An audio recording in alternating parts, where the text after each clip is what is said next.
wanted to give a status update. You can see in the background that we've got all the walls framed and most of the ceiling joists in place for the structure. That's a good feeling. However, the weather's been uncooperative this week. We've got quite a bit of snow, buried everything, and now I'm trying to go back and recover some of my tools and move the snow so I can get started. We're putting the sheathing, OSB sheathing around the exterior right now, and that requires some scaffolding, and unfortunately the ground's been really muddy, so pulling the scaffolding through the mud has not been fun. I couldn't get anybody to come out here and join me this morning, so I'm actually struggling a little bit getting started. So I need a bit of an attitude adjustment. I'm working on that.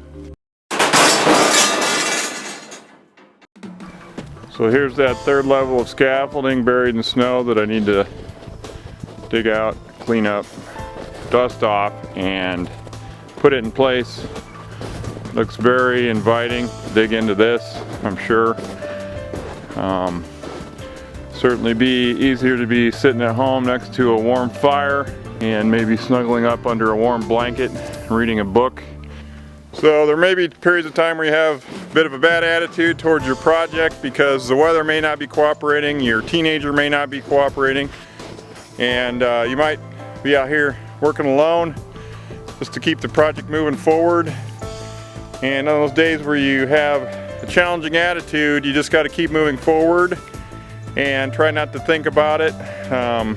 Quite frankly, the less you think and just do, the better off you'll be. Just keep moving, keep picking up your supplies and moving them and putting them in place.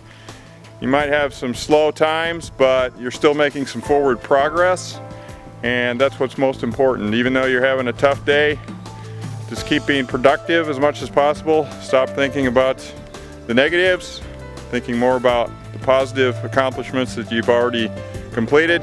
It'll help you get through that day, and at the end of the day, you'll still have done something productive.